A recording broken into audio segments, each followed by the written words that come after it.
Hello, welcome to the A to B Academy channel, where we explore and discover alternative ways of thinking to drive measurable value in executing our personal and organization strategies.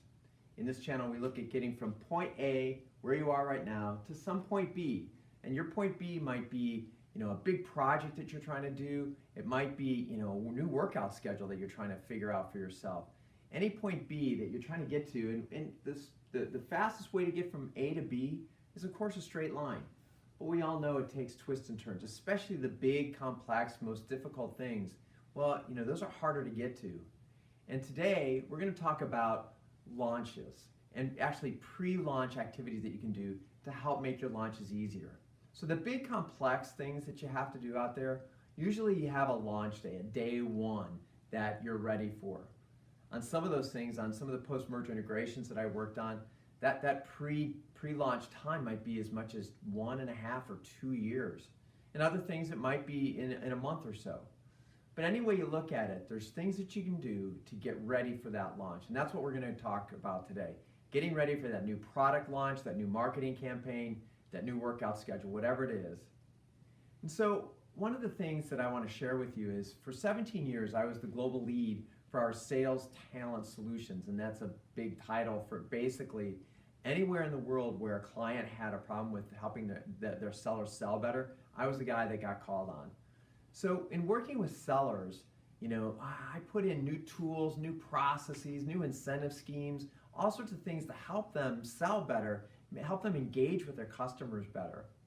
And one of the things that I found out through all those travels all over the world is that basically sellers valued one resource. And here's what it was. The most valued resource that they had was what I'll call time.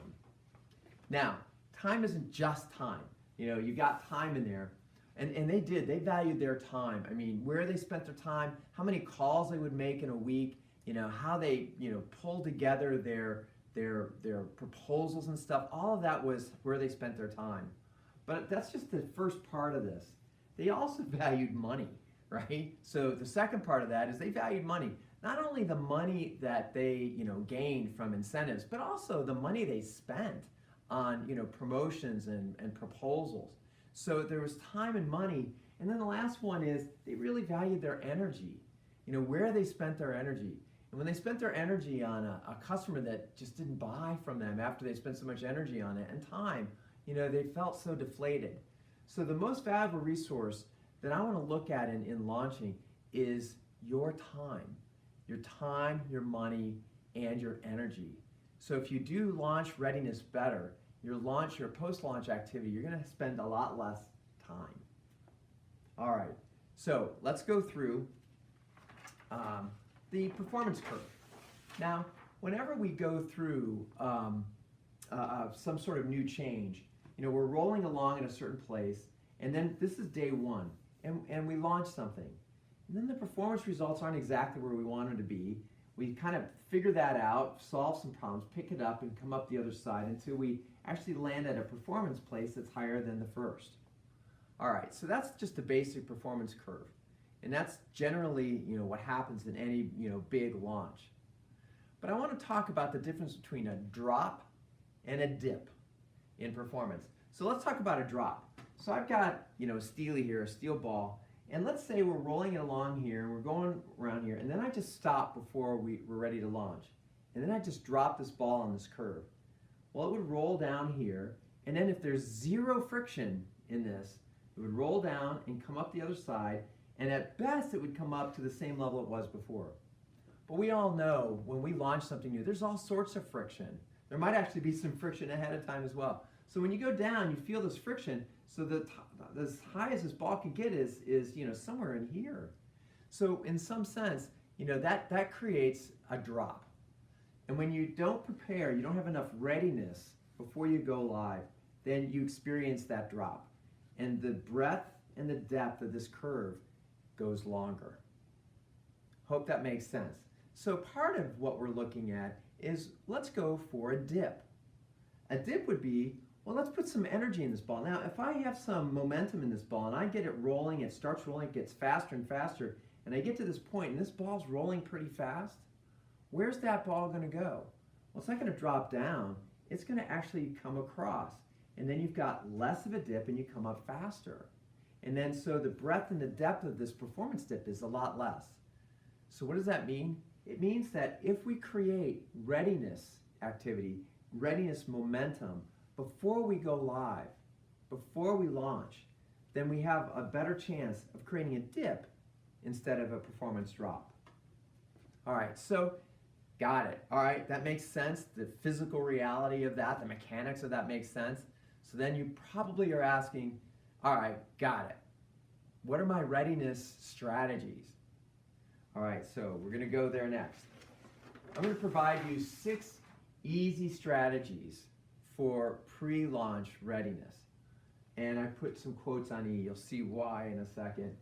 So the first strategy that we look at is to enlist the people, the target people that you have involved in this. There's a saying that says, people own what they create. So pre-launch, if you get the people who you're going to impact by this, and you get them involved ahead of time, they're going to own that. And when you get into that time frame of that launch, they're going to pick that up and run with it more. So that's creating some of that energy and the momentum ahead of time. So that's the first way to look at it, is enlist the people who are going to own this.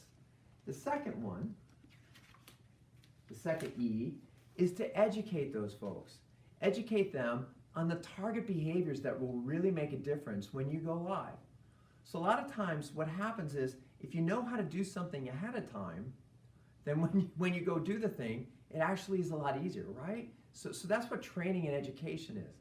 Part of the challenge in this is identifying what are those big things that are going to be different in your new world, and try to simulate those ahead of that launch date. So they go, oh, I know how to do this, and becomes familiar with them. So it's not as big of a leap across that performance chasm that you created, and now they're educated and they can do those things ahead of time.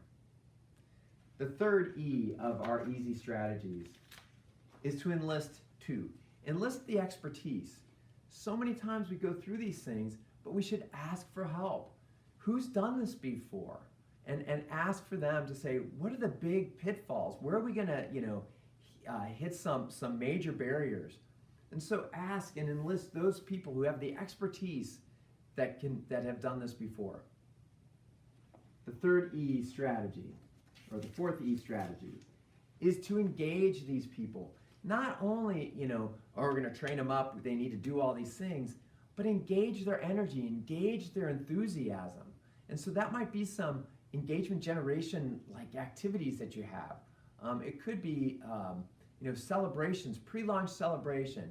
It could be anticipation, but you want people to hit that point in that curve where they're going like, oh, I'm so ready to go. Let's get on with it. And that's what you want to do, is really engage people. And that creates that momentum as well. The fifth E of our engagements, of our easy strategies, is to eliminate the distractions and eliminate the friction. So a lot of times we get into that and we go, oh, at the last minute, let's think about this and all these other sorts of things. And all of a sudden that ball starts rolling really slow towards that launch date. What you want to do is have that ball rolling faster when you get to the launch date, which means you're taking away all the friction. It takes away, the resistance to what we're doing, as well as giving people, again, that energy and the less distraction to focus exactly on what we're trying to do. And the sixth E of our strategies is to expect. Give people the expectation that there's going to be a performance dip. So many times in the corporate world, I would present, that performance curve to executives, and they go, that's not going to happen to us because we're just going to go right past that. I'm like, no, it's not true. It's just not true. That's not how that works. You'll always see some sort of performance drop, and you know that. You feel it in your body when you start a new, habit of some sort. Going to the gym. For me, doing push-ups. If I do push-ups, I haven't done them for a year, and start doing them. Well, the second, third day, it's kind of hard, and my muscles are sore. So part of that is set the expectation that performance gap is going to happen. Very key. So these are the 6 easy strategies pre-launch to create that momentum and create that expectation, and so that you can roll that ball really fast so that you jump across that chasm with just a mere dip instead of a drop. All right, so let me give you a story of how this worked for me in one place. So I was at a company, and we had a $45 million project to implement a software system, and I was in charge of business readiness. Well, in that $45 million project, I got I think about 23% of the budget to create that business readiness, which was fabulous. And we did all sorts of great things to make that happen. We trained the people, we had energy, generating events. We sent gift boxes to everybody the day of, day one of launch, just to say, hey, welcome to this new world. And there was a poem in there and some candy in there and stuff like that. It's just to lightheartedly say, hey, here we enter a new world. And we did such a great job with that business readiness that we launched what they call as hypercare. We launched a hypercare, for 12 hours every day. It was North America based. And we had, people on standby to answer calls on, all the difficult things people would face. And after 3 days, we only got 6 calls because everybody knew exactly what they needed to do. So what happened is that drop wasn't a drop at all, it was just a dip.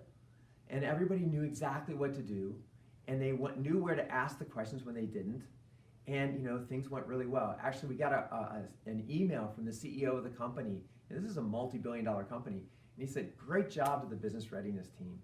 And so that was awesome because the people knew what they wanted to do and what they needed to do. And so that's when readiness goes right. So I want you to think about your own point B, your own launch that you have coming up. And what are some of the 6 strategies that you can put in place now before you go launch to create that performance dip instead of that performance drop? All right, I really would like you to create that momentum and to really make things happen for yourself. So that's it for today. I hope you took away something about the 6 easy strategies, and I hope the next launch that you have is absolutely successful so that you can get to your point B with momentum and energy and with success. So with that, I'll leave you with this. I hope you learn continuously, live your life 100% empowered, and interact authentically with each other. Until next time.